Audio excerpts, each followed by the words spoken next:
20. Also, Scott Docterman, he's with the athletic.com. He wrote a story yesterday about how the SEC and the Big Ten are trying to juggle their future schedules and how do they keep the rivalries intact. And there may be some rivalries that most people don't know about if you're not a part of a school or two that need to be kept intact and how they're trying to juggle that as well. So we'll get into that a little bit with you and also in the chat room. And the text line is 254-339-1122. One of the things, and Craig and I talked about it the other day, that's interesting, the SEC is talking about doing this. It looks like they're going to do a 9-game schedule, and they're pretending like they came up with the idea of a 9-game schedule. Okay. Because the Big 12's been doing it. All right.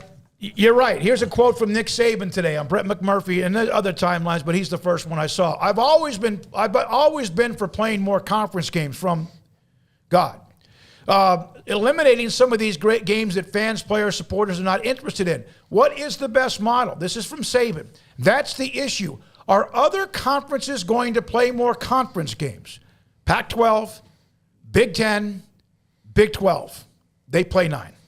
And I don't know if Saban was just, again, but no, there already are 3 of the 5 Power 5 conferences who play 9 games. I think Saban probably knows that, but he was also just throwing that out there as part of the question as they're meeting in Destin, Florida. The ACC is trying to figure out a way to play 8, which I think would be bad for them because they're not a great league and they don't need to throw.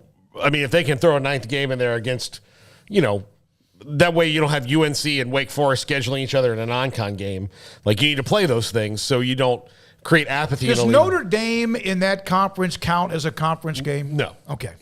But they have a certain amount. I remember early on when we started the YouTube channel when someone was trying to say, no, they're a part of the conference, but they play a conference schedule in a way, but not a part of it. Their games, wins or losses, don't count for whoever they play that's a part of the ACC through thick and thin. So that was one of the quotes from Nick Saban. Also,